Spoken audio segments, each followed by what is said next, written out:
пошегува. Ето го.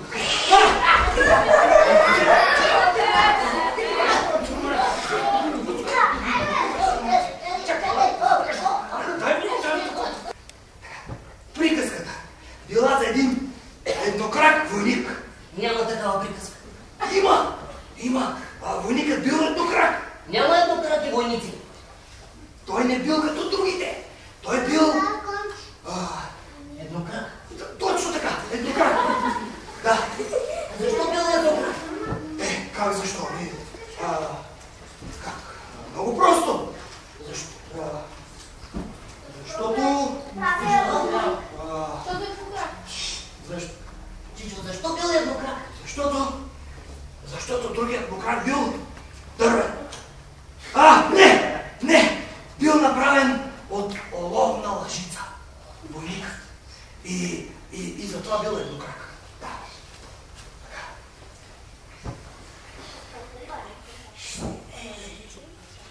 Виж сега.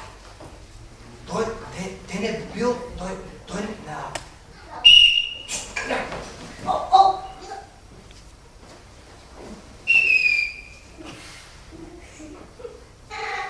Чичо. Той не бил сам. Имало още много войници. И всички били направени от една голяма стара оловна лъжица. И понеже той бил последен и оловото не стигнало. Нали разбираш? И за това бил еднокрак. Точно така!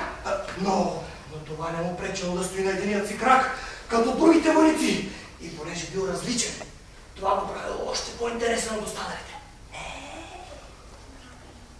Оловни войници. Да, точно така. Същите тези думи чули и войниците, когато се отворил капакът на кутията им. Те били наредени всички вътре така. Лъскави войници в хубава кутия. Да. Изрекло ги едно момченце, което ги получило като подарък за рождения си ден. Да. Сигурно е хубаво да получаваш подаръци. Сигурно. Това войник откъде го имаш? Намерих го под легло. Но тук беше скъсан. Нищо! Ама той е стоял тук и е пазил леглото специално за теб. Наистина? Да! Каквото го прави?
Няма нищо по-важно от това да да изпълняваш заповедите на сърцето си.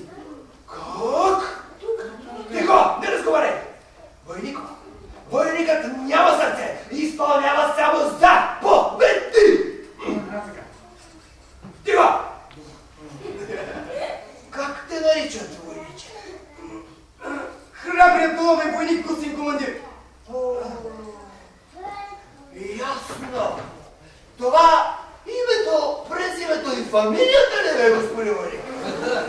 Не се смей!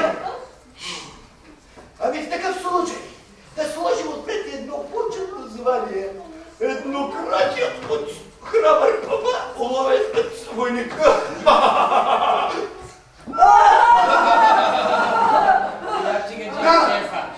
Да, ето как съм.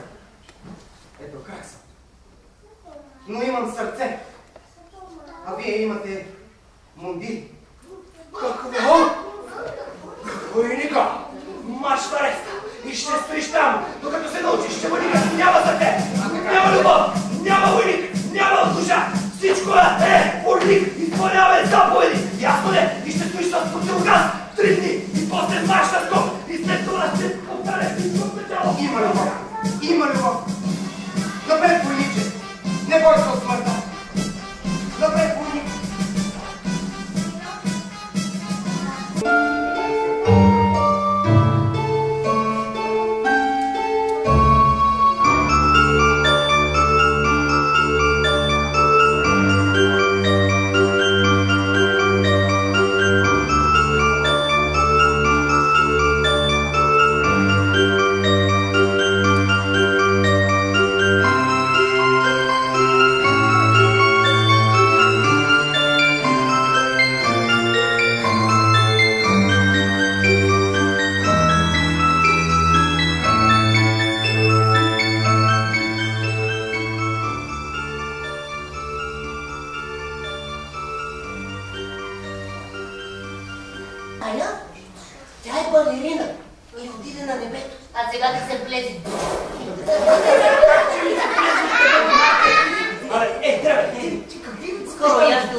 Хайде, лягай да продължим приказка. Да, лягам.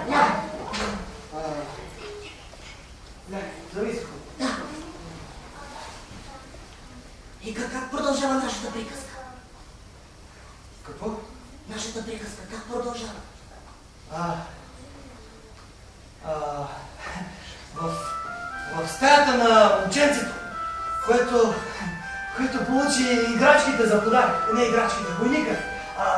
Имаше други играчки в неговата стая.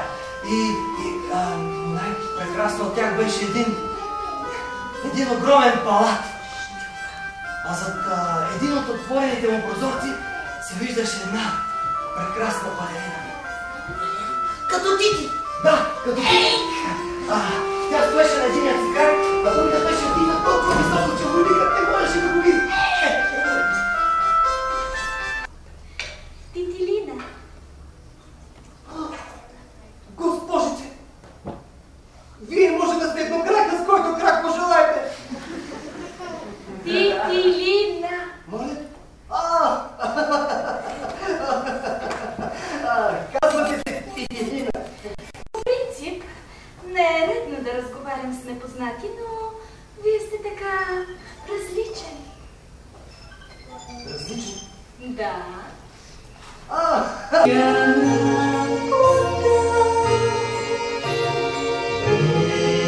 Безумовен чувствам се летя.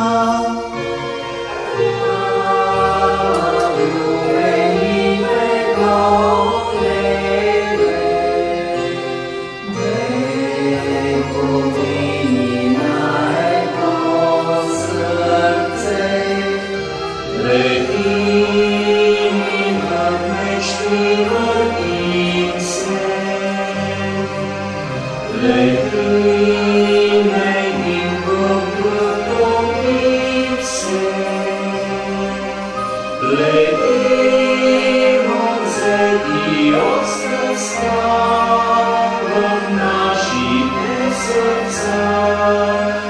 жажда за любов, която ни въздига гори, озети от страстта в нашите сърца.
Разказваш. Самотата ражда въображението. Да. А когато нямаш нищо, трябва да си измислиш нещо. Точно така, Дръвосъче. Точно така. Измисли как да не се страхува. Ами, как? Бъди като ловният войник, който не се оплаши, когато падна през прозореца. Нима приказката не е свършила. Приказките никога не свършват, войни.